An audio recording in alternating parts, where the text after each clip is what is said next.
Welcome back, ladies and gentlemen. This is episode 5 of Pro Cycling Manager 2017, and upcoming this time is our first objective in the season. We are looking at Trofeo Piva. We set that as objective, and this will be our next race. Unfortunately, we won't have a fitness peak in our objective because we are at the moment at 71 points, 70.8 exactly, and we don't have any races anymore before Trofeo Piva. That means we can only get points via training, and we are at the maximum training points already. That is 1.5 points per day. If you don't know how this is calculated, it's actually according to your fitness level, how many training points you get, and a fitness above 95% gives the maximum amount of training points. It's 1.5 per day, and I think we only have like 12 days left, which is approximately 18 points. So we will be at like 89 approximately when Trofeo Piva starts. That means we will have our fitness peak for the race afterwards for Circuit des Ardennes International.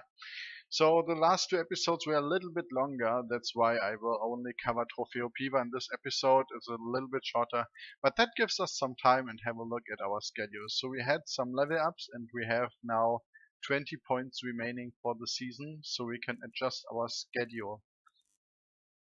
So we need to have a look at our training plan. Our season objective is now Trofeo Piva, and the next one is Tour de Pays de Savoie. And we want to make sure, like we are not caring about the tiredness at the end at the moment. We will adjust that later. So we will make sure we have a good training plan until Tour de Pays de Savoie. So we will have our fitness peak exactly at Tour de Pays de Savoie. How do we do that? First, we have a look at our training itself. So we are now on a break week, so our tiredness goes down. We are currently at 31%. Then we have a break week, it goes down to 12%, and afterwards, immediately, we have Trofeo Piva upcoming.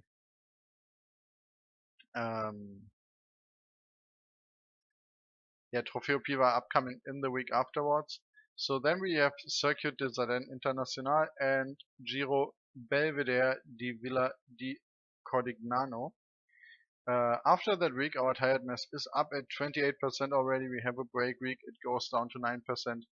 Until then we have Liège-Bastogne-Liège, under 23, very exciting race for us. Tour de Azerbaijan, Berner Rundfahrt, and then we have like some spaces in between where we could set a break week. We could make a break week here, but it's not necessary. And then we have Tour de Pays de Savoie. If we have a look at the training, there are not many races in the 4 weeks before Tour de Pays de Savoie. So we will make sure we add some races to our schedule. Ronte-Lizard, pretty good race for us as well, pretty mountainous race, but we cannot set our objective there because it's too close to our current objective and we might not reach the form peak there. That's why we took Tour de Pays de Savoie, also a huge mountain race. And as you can see, before Tour de Pays de Savoie, like half of the month is empty in terms of races. We now make sure that we have like the maximum races available.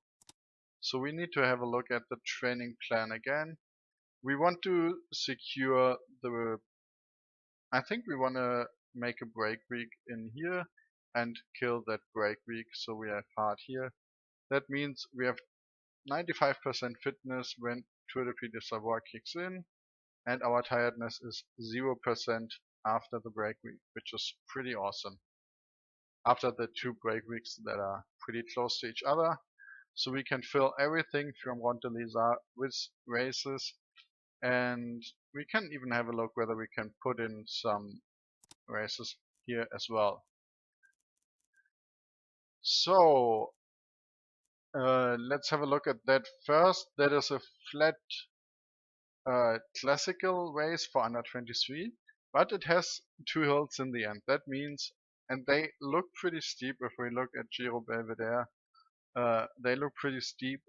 They are potential hills where you can break away and win the stage. So it doesn't matter that it's flat, so we are not going to Tour de Loire. This is really only flat. There's no chance for us of winning anything, so we will not ride this. That's why we choose Giro Belvedere here. Afterwards, the Tour de Bretagne is completely flat as well. No time trial, just flat finishes. But we have a break week in here, so we are not riding this.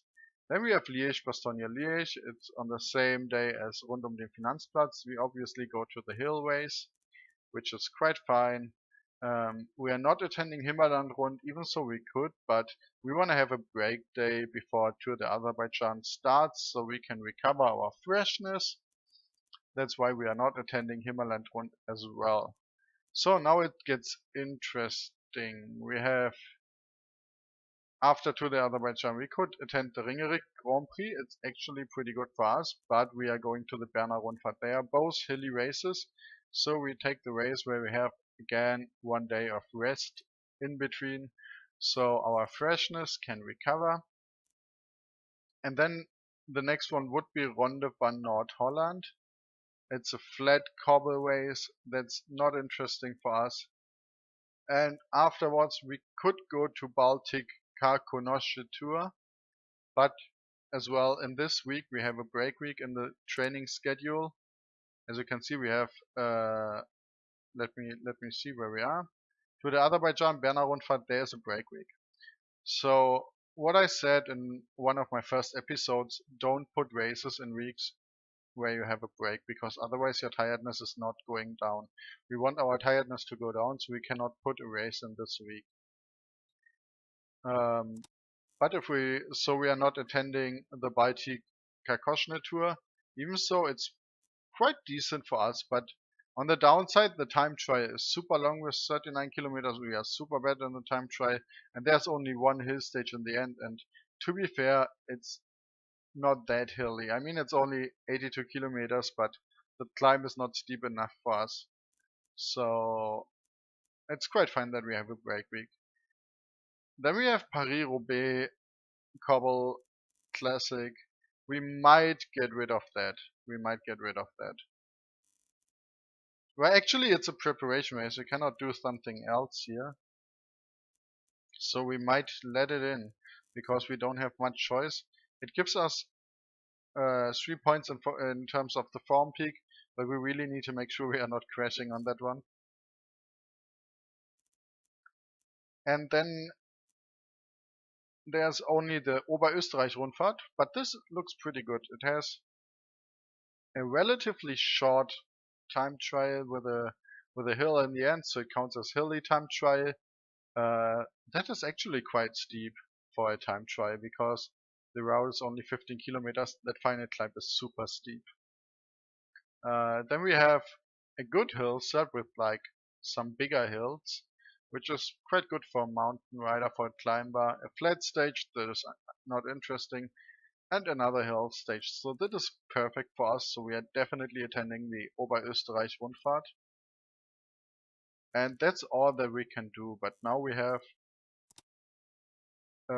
enough races, I think, before Rontelizard. No, not before Rontelizard, before Tour de Pays de Savoie.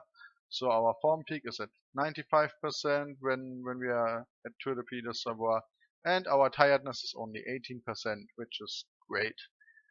After Rontelizard, we have also the national championships where you have to attend, so you cannot cut out this. So it's no reason to not train hard. And after the national championships, when our tiredness is at 33%, we do a break week again, where we go down to 15%. And then we can plan in one of the next episodes, after we finish with our objective, we can plan the rest of the season, because we might get a level up until then. Then we have more points to spend, and then we will plan the rest of the season, starting with Giro della Valle d'Aosta, which is pretty cool race. And then we can have a look at these, whether we need to do some adjustments. Maybe we are not riding Olympia's Tour. It has 2 time trials. It's only flat and not pretty good for us. And have a look at that at a later stage. But now we will simulate until we reach Trofeo Piva. It's like 10 days. I will cut it out again in the video so you don't have to wait. And then we start with Trofeo Piva.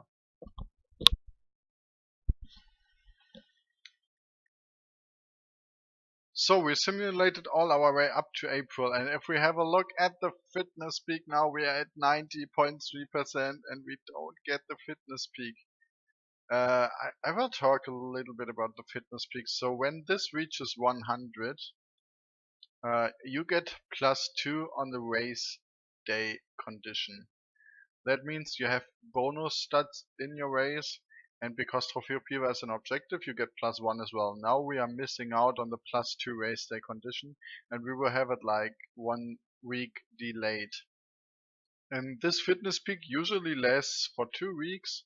You have then like 120 points and it's degrading down to 100, and when it reaches 100 again, your fitness peak will expire and it will reset to 0 and you can build up a new fitness peak. That's how the system works. But our fitness in general is 98%. That means that gives us bonus stats as well. If your fitness is above 90, you get slight bonus stats in your race. If the fitness is below 90%, you get slight negative stats in the race.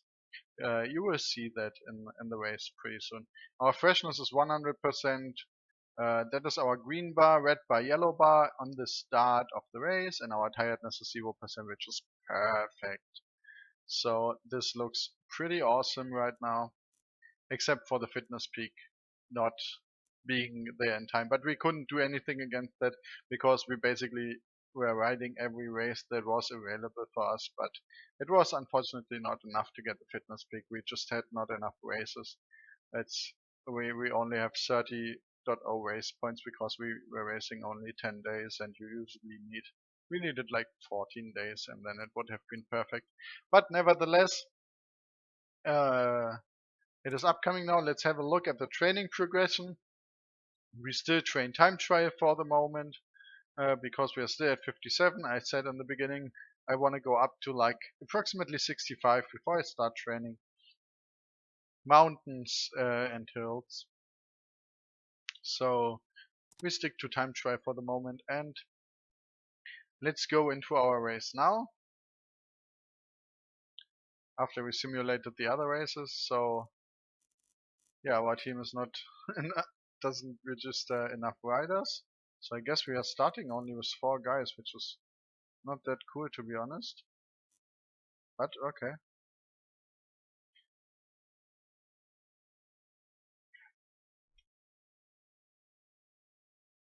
So I guess we use only 4 riders for this race. It's an under 23 race. That race is also Ladies and available as gentlemen, a hello 2.1. and welcome. The profile of the route is a fairly mixed bag, so everybody should find a section to their pleasing. I will deactivate the commentary in the future episode. Yeah, our objective, we are the world leader outsider, so we are a leader, but we are not the big favorite for that. Good thing is we have +2 on the race day condition, and as I said before, because our fitness is 98%, we get additional stats. So usually our mountain and hill would be at +2 or +3. Because we have 98% fitness, it's even +4. So you can see this, if that would have been 80% fitness, there would only be +2 instead of +4. But yeah, that means we have 74 on the hill, 73 on the mountain, 72 on acceleration. And we are starting the race now. We will not go in a breakaway. We will just sit in the peloton in a good position, and we have 9 cycles of approximately, like, it's 165 kilometers in total. That means each cycle has approximately 18 kilometers. Ooh, my team is attacking. We have 2 guys of my team in the breakaway, so no one is helping me. This is unfortunate. But we can maybe win on our own. I hope the breakaway is not going to get through. It would give us some bonus XP as well, but it would lower our result. So let's have a look at the climb. In the end, ends on a downhill, so it's after the climb it's almost all downhill, so we can attack on the climb and just get really our yellow bar to be empty. It will refill on the downhill and it will last until the finish, so we can push really hard on the last climbs. We are now simulating on X8 E1. The breakaway is containing 6 riders. We can have a look at the riders. So it's 2 from our teams that have 33 on hill bows. Then the 64 on hill, 63, 62, 61. So all the breakaway riders are not pretty good compared to us. Now we have control over Weinsheimer, so he can protect us, so we save a little bit of green energy and a little bit of yellow. I hope he can last for a little bit. He is also only 62 on his, so he will drop later on. I will not attack on the second last climb. I think I will attack on the last because the round is just too long to attack that early. Now we have 80k to go. Our yellow bar is decreasing already, but so the tempo is pretty high in the peloton. The breakaway is only 2.5 minutes away at the moment. We will catch them pretty soon, maybe in the next round already, because they are pushing really hard uphill.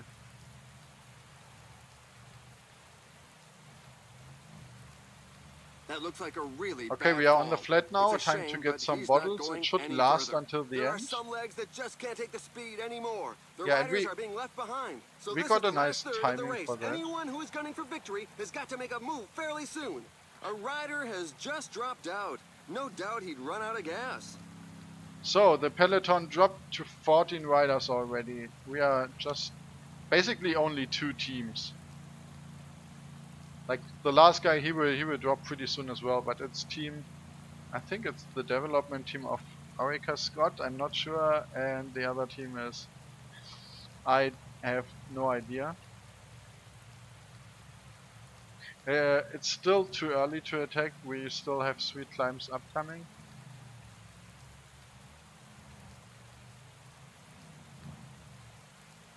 So 130 on the breakaway, we can, due to the fact that we have 2 guys in the breakaway, we can see their yellow, and our yellow looks way better than their yellow. And we will catch them, I think, maybe on this climb already. We are playing the rest on X2 or X1. I think even There's a X1. breakaway in the leading group. The peloton got bigger again. So we are up to 60 riders again, unfortunately.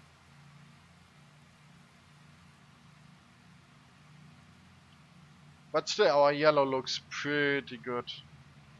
Weinsheimer is now dropping because he went out of energy, but we don't need him for protection anymore. We might even attack The at the breakaway has bottom now of got the over a climb minute on the already. pack. A couple of teams have set themselves up as pacemakers for the pack. They obviously don't have anybody in the breakaway group. Oh, we will wait till the top. We will attack in one of the steep parts, either on the top one or on the bottom one. Regarding to our yellow, if it allow us to attack, we will, but our yellow looks pretty good at the moment. So I hope they pace a little bit harder on the downhill now as well. I will not start to pace, I don't have any teammates that can pace.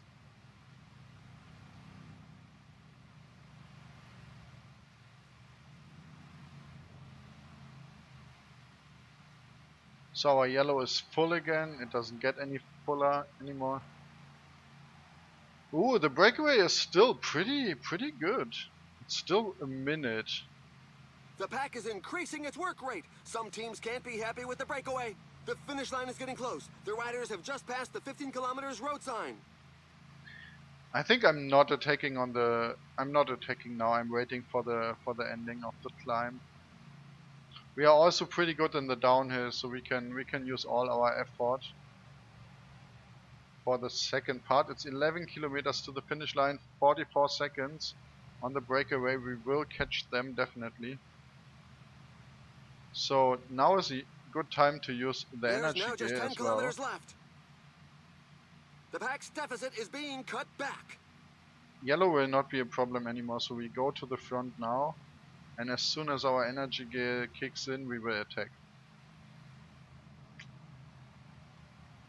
Oh, we have a sparkling red bar. This is amazing. Sparkling red bar Another means attack. our This red will time it last could go longer. all the way. The pack is back on level terms with the breakaway group. Yeah, now our energy gear is there. We still have red bar, so it's... I used it a little bit too late, but it's still fine. So we will pace downhill 95 even. Now the guys up front are asking serious questions of the riders in the rear as more of them are left in the wake. We have 37 seconds, 33 seconds on the peloton. That looks good for a win. We have 5 The kilometers left. riders are entering the Our last yellow 5 is kilometers pretty of the good. We can stage. pace 85. 95 even our red recovers because the downhill is so steep. We are not losing any time in the downhill because we have 70 on downhill. And we're still pacing 95. That looks pretty good. 1 kilometer to go and we will win this. Definitely, we can say that now. That we will win Trofeo Piva, and there we go. Splendid solo win, and a well-deserved one. So with our daily The form, riders it bringing up the was rear have made it not through that hard sheer to win that willpower. race. It's an This under stage was 23 a race, real strength sapper. and it was our objective, so we had just +1 because of that. We've selected the following highlights for you. And that's a super good result. It will get we will get a lot of experience for that as well. Again, 42 experience. So as you can see, if you have like finish in the top 10, finish in the top 30, and you finish incredibly good, this is giving the most experience. 42 equals 8 weeks of training. So really race as much as you can and do the objectives. They really give a lot of experience, and don't simulate, because like training doesn't give that much at all. As I said, this will be the only race for the episode.